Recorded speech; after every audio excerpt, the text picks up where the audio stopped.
right? Hello. Welcome in. This is Birds of a Feather Podcast with your boy Q City. Your boy Taj Bravado. And this is episode 77. Rolled a quick audible to it if you heard us on the live, Instagram live.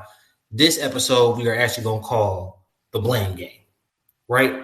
So coming into it, a 42-21 loss to the Minnesota Vikings, dropping your Atlanta Falcons down to 6-7 on the season, 4-game losing streak.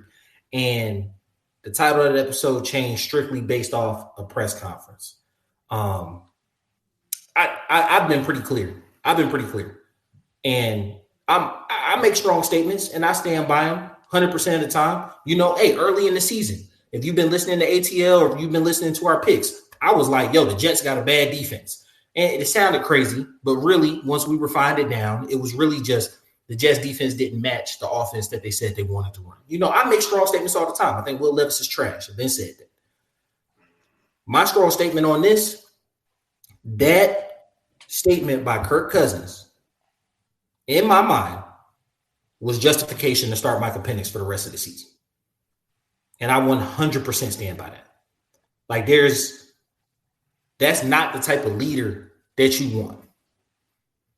You can't go in saying, it was 21-21 when I left the field, and then by the time I got back, it's 35-21. Even if it's true. The thing is, I was fully prepared to come and argue with this man. I was fully prepared to come and argue with you, Taj, and cape for this man and be like, we still in it. You know what I'm saying?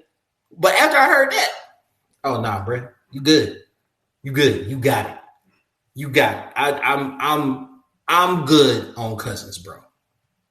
And they keep showing the swag surf after the Tampa Bay game. Like, nah, bro. I'm good on Cousins, dog.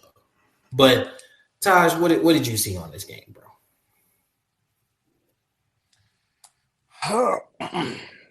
I mean, it wasn't all bad for Kirk. There was positives, but this man is I'll probably be coming a bit redundant with this talking point here, but he has elevated our talent. However, he is holding everything back at the same time. Because I was talking to a couple of buddies, and one of them brought up an interesting talking point. My boy Luke, he said that Kirk is rarely ever on time. Like, he's late because whenever he does a hitch, it's always late, and it's led to a lot of turnovers. And like, since he's made me aware to that, I can't not see it. He's late on so many passes. It's embarrassing, and his lack of mobility is kind of very damning to the team. Now, when you say that late piece, that's interesting. I never thought about it as being late. I thought of it as like just indecisiveness, but I guess they go hand in hand, right? For me, he'll pitch and then and then you let it go. So for me, it more so felt like not trusting the offense or everybody not being where they're supposed to be. I never thought about it from a late perspective, right? From like a timing perspective, because like I've seen him hit people in stride, but I've also seen him dirt some easy ones, right? And that could be a function of a guy was open and you waited and you didn't throw him open, you waited until he was open to throw it, right? So like I can definitely see that. Something that bothers me as we continue to go through this situation with Kirk is that I don't see him not starting probably the next 2 weeks, to be honest.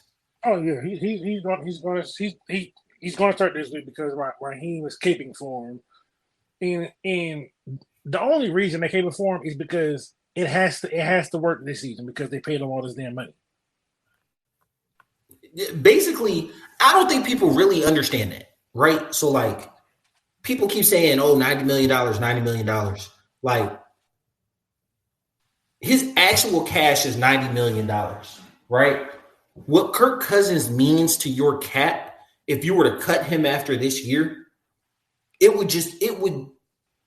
would be paying Patrick Mahomes level money, Josh Allen level money to your quarterback room.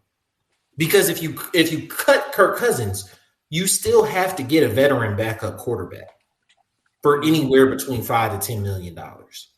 Right. Penix was the number 8 overall pick. He's cheap by NFL standards, but like he still makes $8 to $10 million. So that is anywhere from $13 to $20 million in just your quarterback room. And that's a really and that's trying to be as cheap as possible for your quarterback room and still having $40 to $45 million over the next 2 years in dead cap if you cut Kirk this year. That's $60 to $65 million in dead cap or in cap, a lot allocated to just the quarterback room. You feel what I'm saying? Like that is entirely tough. You know what I'm saying? I'm not saying don't do it, right? I'm not saying don't do it, but I am saying you can't just do that willy-nilly, right? Yeah, they definitely can't just do it without any type of plan because, like, I don't think he has a no trade clause. And he has a no trade clause. He has a no trade clause, but I do believe Kirk wants to play. So, like, if they approach him with the, hey, we're either going to bench you or you could waive this thing to go play somewhere else. He's probably going to waive it to go somewhere else. Possibly, right? Like if he wants to play like you say he does, he's going to waive it to go somewhere else. Yeah, he left his family. Like he moved his family down here and whatnot. I mean, his wife's from here, so it's like it wasn't that. Like her parents are here. She's from here. She grew up in like Alpharetta or something like that. So it's not that big of a move them coming down here. Them leaving, maybe a whole nother thing. And you know, like with Purdy beat up on the Bears, right? Purdy beat up on the Bears, but Kyle has always loved Kirk Cousins. Yeah, going all the way back to his Washington days, right? Would that be because they're still not paying Purdy yet? Depending on how he ends out the season, they may not pay him. So you could afford Kirk Cousins. But like outside of San Fran, I don't see too many teams that could take that salary cap hit that would want him. That would want him. Let me see. And that's under the impression that you actually can trade and get rid of him. You know what I'm saying? I believe it's very possible. Like possibilities. Possibly the Jets, maybe, because they're gonna move on from Aaron Rodgers. If they want to just get a quarterback in there, the Raiders are a possibility. I think the Raiders are drafting a quarterback. I mean, they could, but if they want to, set them down for a year or whatever, boom. Because I don't think Kirk would be very expensive to trade for, especially with him being 17 or 15. He's not going to be expensive. He's not. He's not. And I had hella pushback from you last week. I'm gonna let you finish. Go ahead, finish. But I had hella pushback from you last week on like we paid $180 million for Ritter. But if you look comparatively at the stats, it's just he got more yards, but I mean, it's boy. The touchdowns and the turn. He's touchdowns about the same, and he has more turnovers. It's the Spider-Man meme, bro. The Titans could also be an interesting team because Will Levis is trash. Yeah. So then when you go to the NFC, you could possibly look at the Giants, maybe seeing what they want to do. I doubt that one though. NFC North is great. They all got their quarterbacks. Yeah, it's really about like 3-4 teams.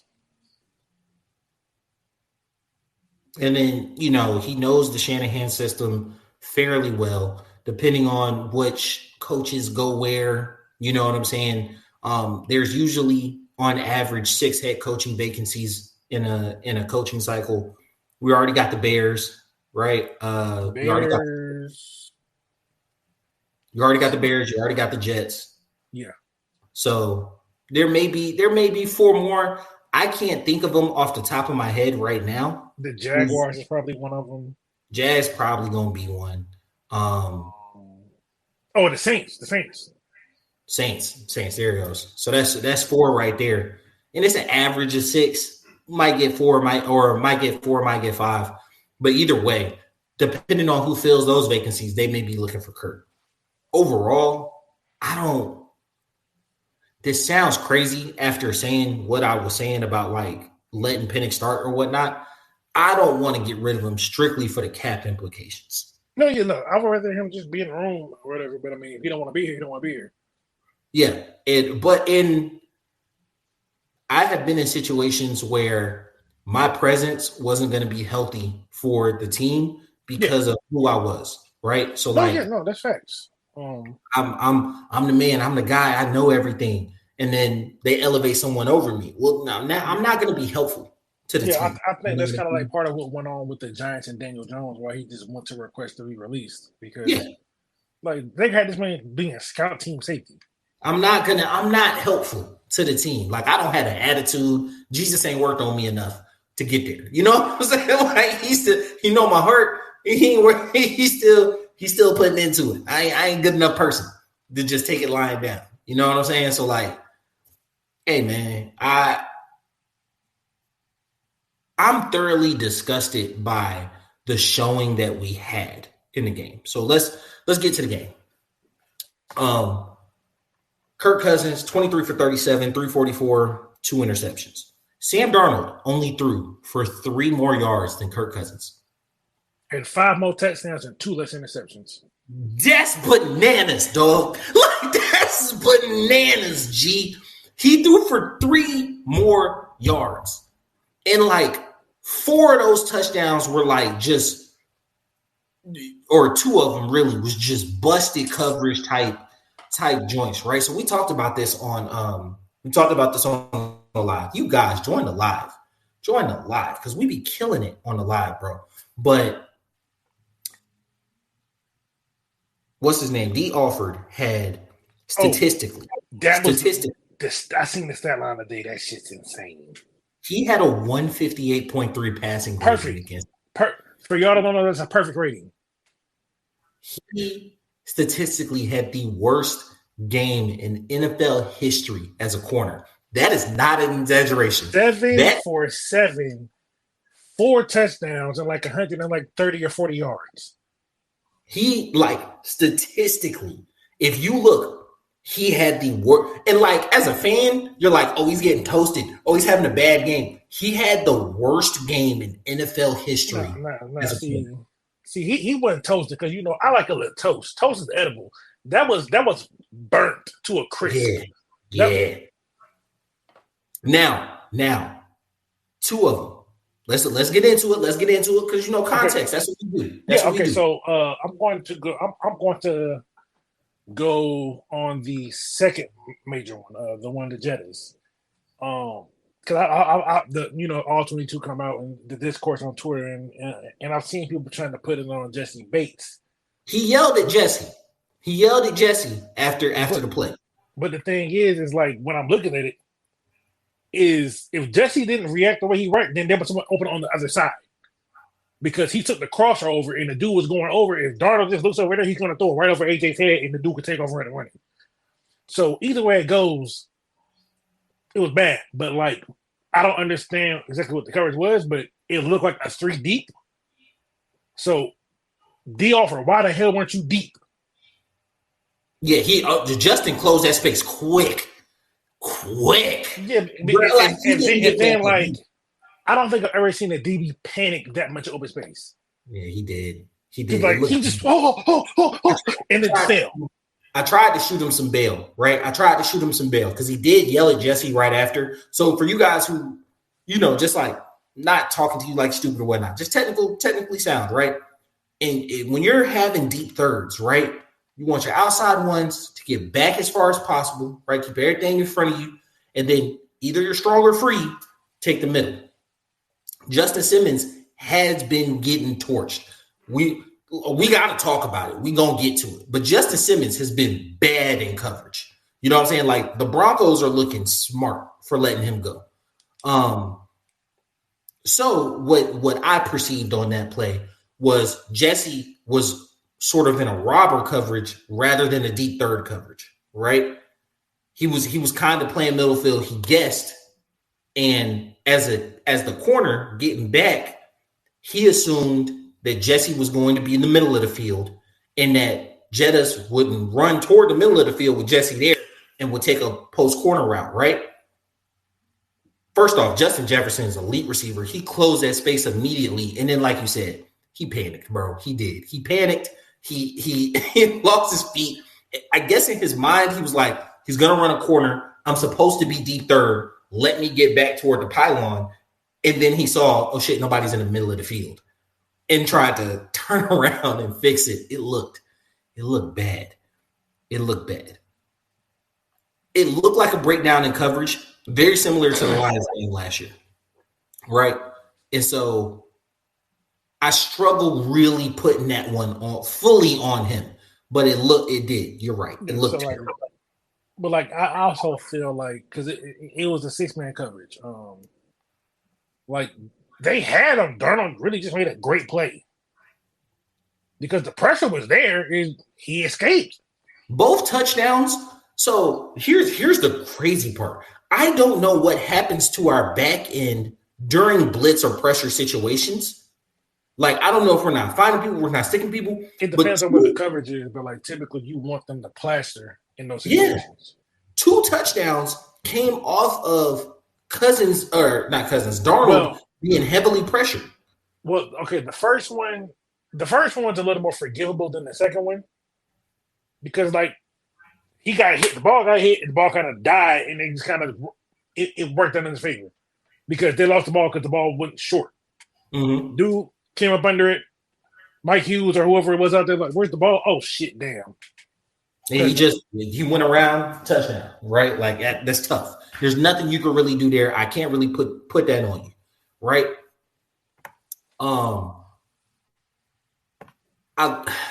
First quarter, they go down, they score a touchdown. Algier gets in. Algier looked like he was going to be a huge part in controlling the game. Bijan is having a special season. Let's not lose that. Let's not lose that in anywhere. And we just going to take a quick second. What's time? We're doing great on time. Let's take a quick second. Bijan is having an amazing season, right? 92 yards. 977 yards on the season, rushing 8 touchdowns. And he has like another 4 receiving, and almost 300 or 400 yards, right? Hold on, let me pull it up. Receiving, he has another 400 yards receiving. Yeah, I know he was like at 1,300. So what's that together? That's almost 1,400. He's about a carry or 2 away from 14. Like 1,400, 12 touchdowns, and we still got 4 games to go. Bijan is having Saquon doing crazy things, right? Saquon doing record shit. All right, cool. Bijan easily Pro Bowl back this year. He is having an amazing season. And so with that, I have seen Algier's usage kind of go down, right? It's expected, especially when like Bijan is showing he could be a workhorse. He can carry you through the tackles. He could be thunder and lightning. So like he's showing why that Doak Walker award is sitting on his mantle. You know what I'm saying? And a lot of fans want to be like, oh, he's a luxury pick, blase blah. Nah, bro. Like Bijan is clearly one of them ones. And there's a great chance he might end the season with, what you think, 1,200 yards rushing, 500 receiving. About 1,700 total. 1,700 to 1,800 yards on the season is admirable. With 14 touchdowns, that's bananas, bro. Like that's like don't get desensitized to how amazing of a season that is, bro. Like because like to put it in perspective, he's already past what he did last year. Yeah. He has 1 more carry and 1 more yard and 4 more touchdowns. He's having and Arthur Smith did lean on Algier a bit more last year, right? To the detriment of people saying, like, why is Bijan not getting the ball That like me and you came on here week after week talking about Bijan not getting the ball in red zone situations, right? That has not been the case this year. They are using him. He is a workhorse. It's been fun to watch. He's having an amazing season. Want to give him his flowers. Kyle Pitts is having, I can't call it a terrible season, but it's not a good one, right? Definitely not a great one to be having in a contract year. It's not a contract year. It's next year. He's on it. He's in his fourth year. They accepted the fifth year option. Yeah, but it's not a contract. At the end of the fifth year option. I get what you're saying, but the contract year is typically the year before you're a free agent. He's not a free agent next year, so it's not a contract year. You want to sign at the end of this year. I get what you're saying, but let's not overcomplicate it for our viewers. All right, fine. Yeah, for the technical span of it, next year is his contract year. But what you want to do is sign him at the end. You wanted him to have a good season, so you could sign him at the end of next season. The fifth year, he's getting paid for that, right? And he's a tight end. I don't know what his number is. It's like $10 million, I believe. I was about to say I can't imagine it's more than 12. I can't imagine. He was the fourth pick in the draft, so like that shoots his number up a little bit. Well, not actually because the fifth year options was really dependent on performance and position, I believe. What position? Yeah. But he did have a Pro Bowl. He did have a Pro Bowl within his first contract. So I can't imagine that number's more than 12, right? But you wanted to get him somewhere between 10 and 13 a year, sign him for 5 years, and just spread that number out, right? Well, okay. What's up? So, go ahead. Oh, and have it really like sign him for 4 years, 5 years, really have it be a 3-year deal. You can have it out. You know what I'm saying? He gets a good sum of money up front. He gets about 30 to 35 million up front. You get his services for 3 solid years, maybe a 4th year, depending on if it's a dummy one or not. And by that time, you're making decisions on Drake, second contract. You're making decisions on your quarterbacks, second contract. It lines up. That's what you wanted to see this year. There's no way you feel comfortable paying Kyle Pitts after this season. He has to play on that next year. I wouldn't feel uncomfortable with it because Zach Robinson has to learn how to use him. This is true. You see, next year, yeah, his cap hit is $10,800,000. But if they were to re-sign Kyle Pitts after this season, I wouldn't be upset with it. That number is going to be disgusting for everybody involved if they re-signed him after this season. I think you can get him for just do it. What's it called? You can get him for a very fair contract. No, I think they signed him 4 for 36. Yeah, that's good. That's terrible. That's terrible for him. Like that's terrible. I mean, yeah, for him, but I mean, hey, it is what it is. Now, I do have my issues with Kyle Pitts. You know what? Some of this comes like to effort and effort and sometimes what you might seem lazy rest, but I don't look at those as lazy routes. Kyle Pitts, he's a player that you have to get engaged in the game. You got to know your players. Get him involved early because he had 5 targets, all in. Only 1 came before the 4th quarter. Yeah. So like with Pitts, right? How frustrated would you be if you keep on beating your person in coverage and the ball just never comes to you? It's like, well, I'm not a good enough player to handle that because, like, I never got to play tight end. Like in organized football, I only got to play tight end on the church league, so that's my time to show out. You know what I'm saying? And when I'm beating you like a drum, and I'm not getting the ball, I'm coming back to the huddle, head up, hands on hips, rolling my eyes as you trying to talk through the next play. And before last one to lead a huddle, hey, bro, you know I'm open. Yeah. Hey, bro, you know I'm open, right? So it's like I do think that is something that Pitts needs to work on, but like you got to know your players. You got if you know the type of talent he is, get him involved in the game plan. Like some players are okay with not getting the ball early. Some people you have to pull them into the game so you get the best version. Know who's on your team. Whether or not he be here after his contract ends, that doesn't matter. Work with what you got right now. Now, this game here was not a good receiving game for him. But I am encouraged because this is the first time in a number of games where he played the majority of the snaps. He played 62 out of 70 snaps.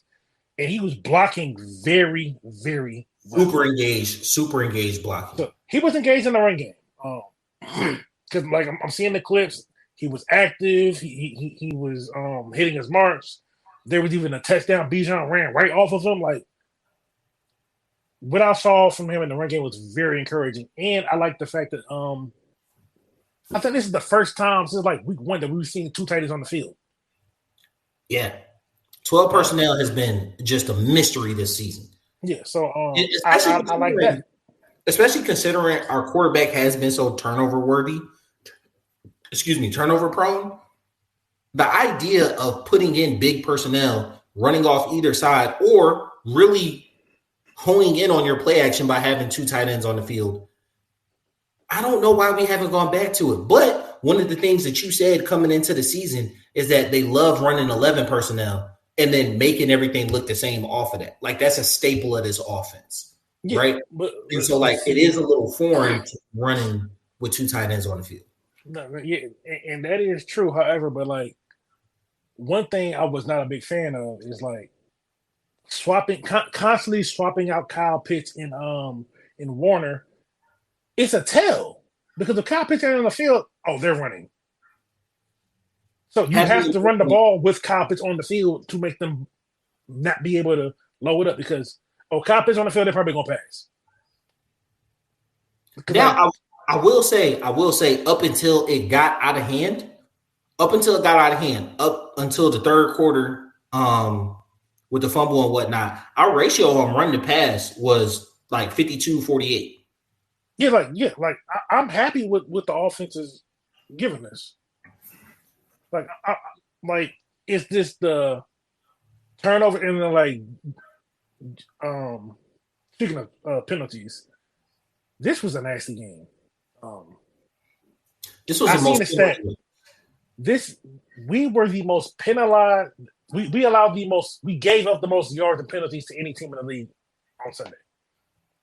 But free yards, whether negative or positive, but we gave up too many yards on penalties. Now, people want to say, this team's undisciplined. It's not an undisciplined team because before this game, we were ranked 5th in penalties. Yes, we have annoying penalties at the worst time, but we're not a heavily penalized team. So that one game dropped us from 5 to 12. Oof. This game was nasty work. This game was nasty work on him. I've never seen a holding call on a field goal to before. I've never seen that. I know it exists. Because I didn't even know it exists because I've never heard it before. They were talking through it on the broadcast, so I'm like, okay, this is like apparently. Look, a lot of times these fools don't know what they be talking to. I've never seen that. I've never heard of it. I've never heard of a defensive holding on a field goal kick. I've never. I might have heard it on the off, but I've never heard it on every time. And then to even go deeper on penalties, every starter on the O-line had a penalty. Whether it was legit or not, it doesn't matter. They called it. But the offense itself, considering Minnesota was the number 1 team versus the run, we ran the ball very effectively. What was 125, 130 yards? Bijan had 90, and I think Algier had 50. So yeah, 140 yards. Honestly, and once again, I can say this and not have the feeling that I have that Kirk shouldn't be starting again. He left the field at 21-21. They scored 11 points. It was 21-21. You wasn't really stopping them like that. So they go down the field, they score a touchdown. All right, cool, right? It's 21-21. They go down the field, score a touchdown. Jordan Addison gets a touchdown. You fumble on the kickoff, and they score again. I get that. How much time do you think was left in the game when Kirk got the ball back? Like 11 minutes? It was like 8 minutes. It was like 8 minutes when he got the ball back. 35-21.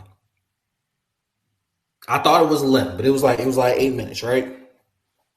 What did you proceed to do? Throw another pick. You threw another pick.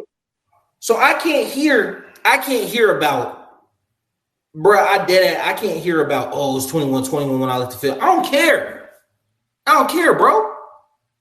Because when you had your opportunity, you threw a pick. You threw us out of the game. Yeah. You threw us out of the game. So, like, miss me with that, bro.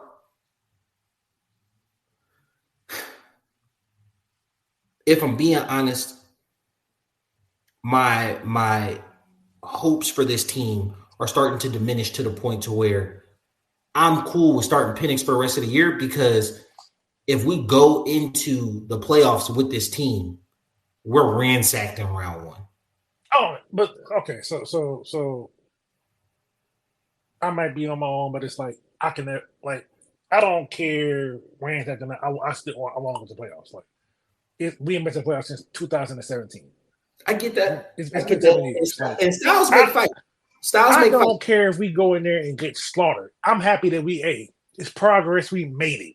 Yeah, and Styles make fights. Depending on who we get in the first round. Like, to be honest with you, our first round opponent might be if we win the division, which is looking like kind of our only path in, unless Washington really fumbles up. Yeah, it's a couple. If we beat Washington, we have to, at absolute worst, go 3-1. Honestly, we need to go 4-0. We need to, but the Falcons are going to Falcon. That's why I said 3-1. Yeah, 9 wins. I don't know if 9 wins get you in the NFC, bro. It probably will, because we don't. Because the thing is, like, let's pull up the Commanders schedule, right? Because that would be the only team, because that's the only available spot. Everyone else has 10 wins. Well, the Packers have 9 wins, but Minnesota's 11, Detroit's 12, then everyone else is division 1. So you got Detroit is the 1 seed. You got Philly 2, Seahawks 3, Bucks 4, and then Vikings 5, Minnesota, Packers, and then Commanders. And then we should be the next team in line. Yeah. No, the next team in line is the Rams. Okay, well, and we don't have any common opponents, I don't think. We'll probably have common opponents, but who do we have? And our common opponent, the Saints? Probably. So Commander. Oh, okay. So the Commanders, their last 4 games, they have the Saints this week, they have the Eagles next week, they have us that week, and then they have NC on the Cowboys. The Commanders could very well go 2-2 or 3 or 1-3. 1-3. That's real possible. So like, if they end up 9-8 with a loss to us, we're in. But that's assuming, because we also we have to look at the Rams schedule. But the Rams could win the division. So the Cardinals, but like the whole NFC West has 2 games against each other in these last 4 weeks. Yeah, but if it goes down to pushing the Seahawks down, we lost to the Seahawks.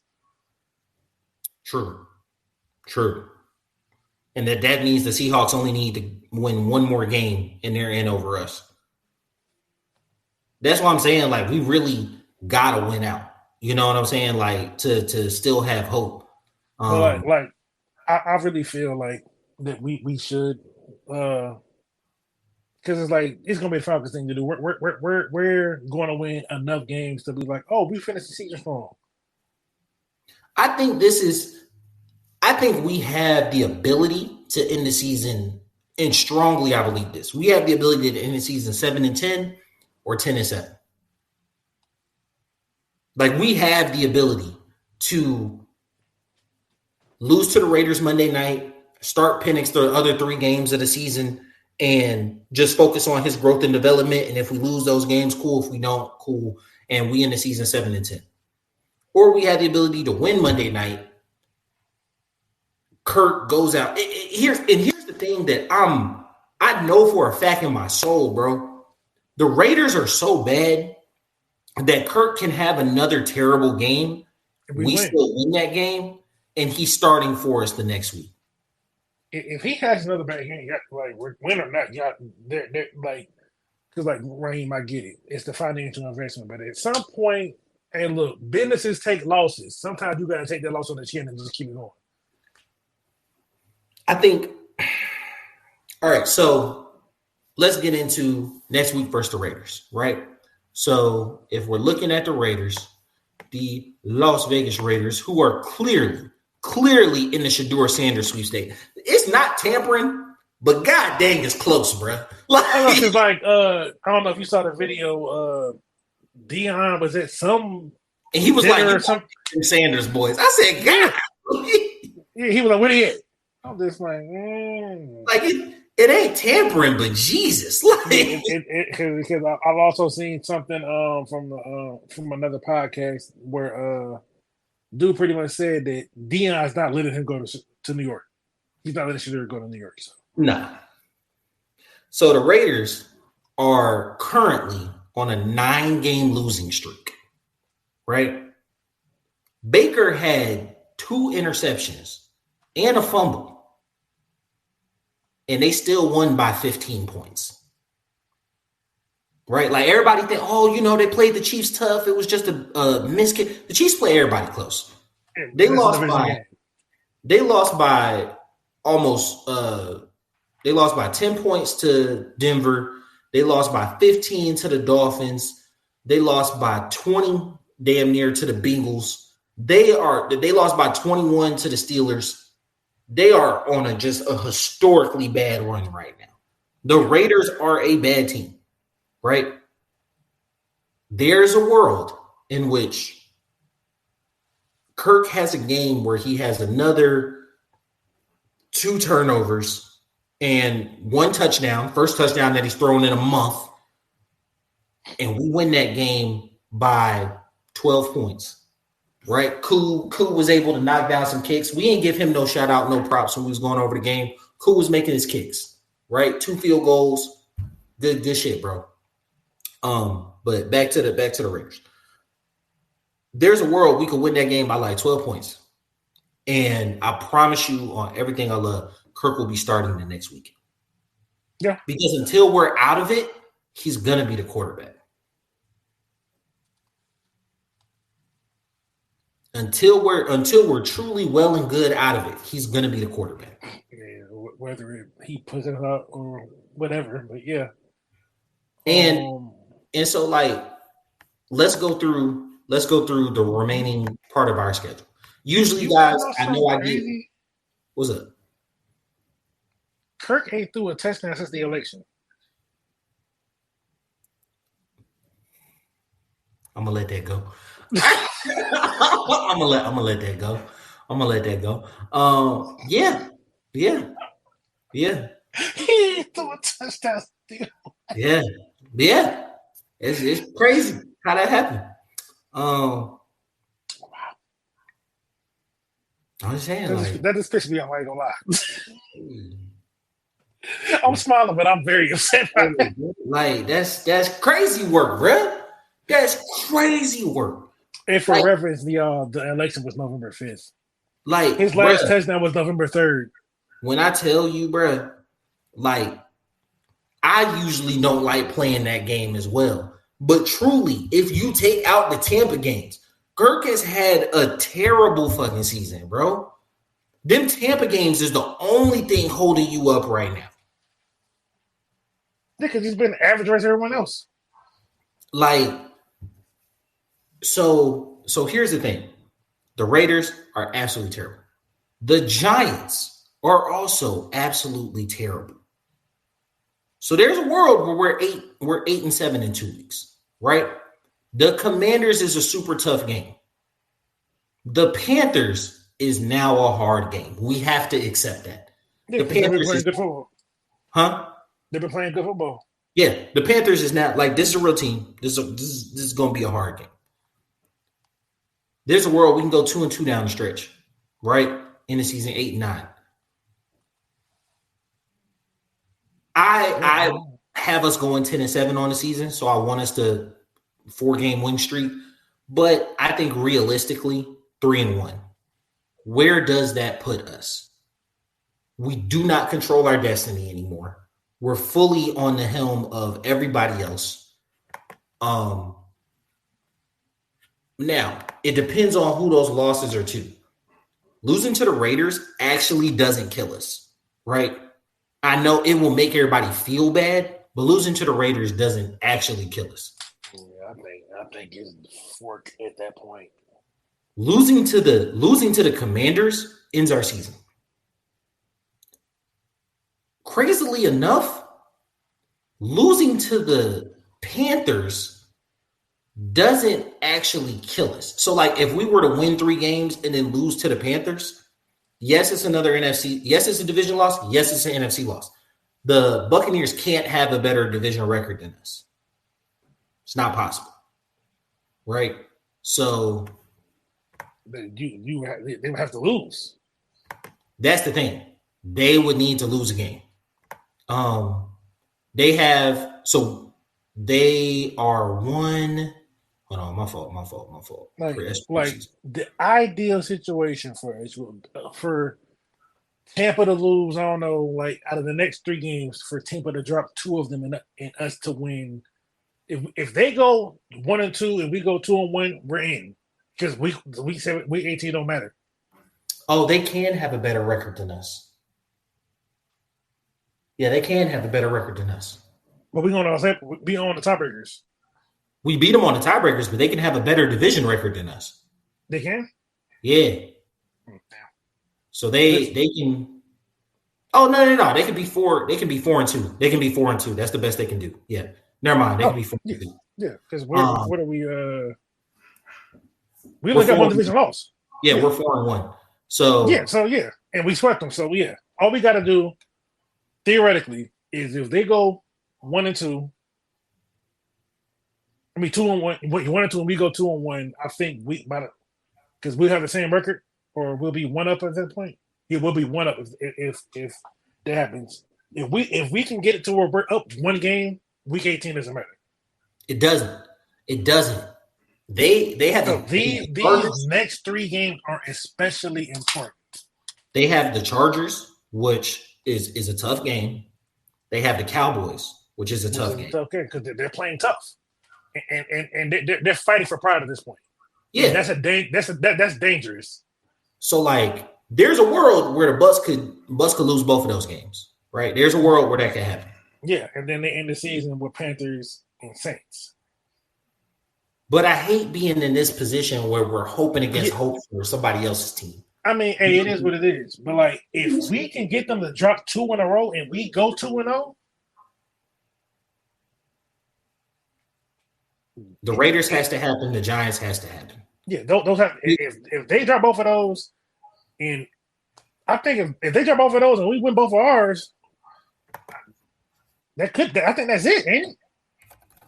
No, because if we lose to the Commanders, that's another NFC loss, and they would be 9.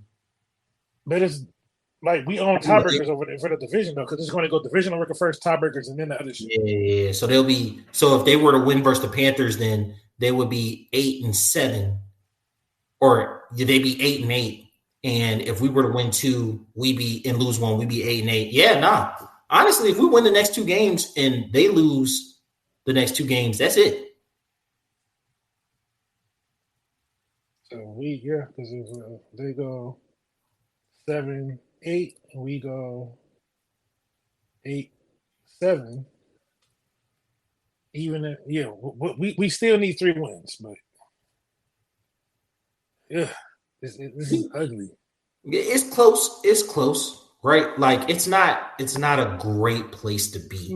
Because like I was having a conversation with somebody, and like I didn't want him to be right, because he was like he said this about like a month ago. He said, "Oh, without a doubt, this game, this season, the playoff is going down to week 18." I said, "No, it's not. We gonna cost us the playoffs."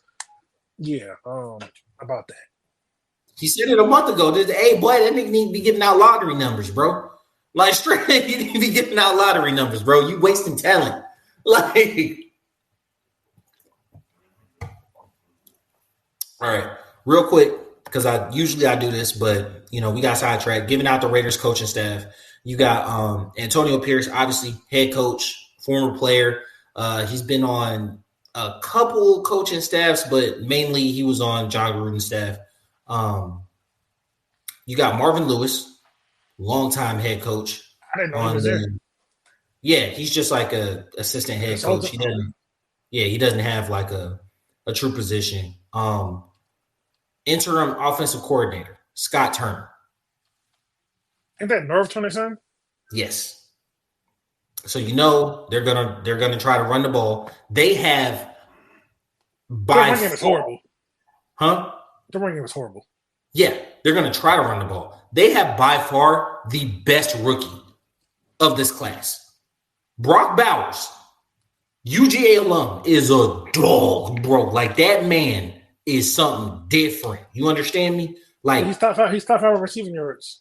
He's top 5 in receiving yards. He's leading all tight ends in receptions, receiving yards, and touchdowns. All tight ends. I didn't say rookie tight ends. All tight ends. This man is going bananas this season. This is rookie year. He is, boy, he's something special. Wide receivers, Edgar Bennett. You got Joe Philbin on the staff. So, he's got some ex-head coaches. This one I love. Guess who their running back coach is? Who? Old foe from Tampa Bay. He was a running back for Tampa Bay.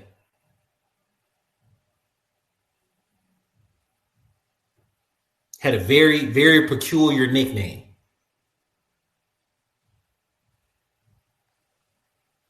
Cadillac Williams, bro. Oh, yeah, I don't win. Cadillac Williams is their running back coach. So I love how on both sides of the ball they got ex-head coaches and they got a mix of players and ex-head coaches. Norv Turner is on the staff, but he's just like an advisor. They got Mike Caldwell and Gerald Alexander on safeties, run game. They got Andre Carter as a pass rush specialist. He's really a players type of coach. You know what I'm saying? Like, you got players all up and down this coaching staff. Rob Ryan's on the staff as well, right? So, like, I did not know Rob Ryan was there. Okay, but these are just more assistants and consultants, right? So you've got a bunch of knowledge and personnel around that team. Honestly, I do think they might build something special. This just isn't. They don't have a quarterback. Now, I say that to say, if Ritter drops 300 yards, 2 touchdowns, and a rushing touchdown on us with no picks, we might have to scrap. We might have to scrap up. Like, we I'll might be just in flowery range. Don't worry about it. Hey, we might have to scrap. We might have to scrap, bro. Side note, close out with this because we're going just a little bit over on time. EJ on Jettis. Slick. Strap him up. Slick. Slick. Strapped him up. Straight jacket. And so you texted me after his first touchdown and was like, who was on him? But you was like, that's a decision. Yeah, D offered. Was it D offered? Yeah, damn, it was D offered. You was like, offered on Jettis in the red zone was a decision. It was a choice. And I was like, nah, it looked like they was communicating and whatnot. As you look on the tape, nah, it was one of the few times we was in man coverage. Yeah, I don't understand not having your best corner travel when they're lighting you up like that. But no, what they did is they started motioning him. They started motioning him to get an own Ray. And like, we have a lot of zone concepts, right? So like, you're never gonna truly just match up man on a guy because it's a tail at that point. Yeah, so like, I get it. It's just I wanted to see that matchup more. It looked like AJ was getting the best of him, but hell, everybody else was getting the best of everybody else. So You guys, we're not in a great place, but the division is still alive. Yeah, we ain't dead yet. We ain't dead yet, right? Follow us on all social platforms, BOAF Media. I updated all of our platforms and whatnot, so I took out the dots in between BOAF Media. So if you're looking it up, that's all you got to type in, BOAF Media, and you should get to our YouTube, our TikTok, our Instagram, all those. Appreciate you guys. Thank y'all. Apparently, we have fans overseas. You guys, we love y'all. Keep tuning in. Keep tuning in as much as possible. Yeah. So this has been your boy Q City. Your boy Taj Bravado. We out. Peace.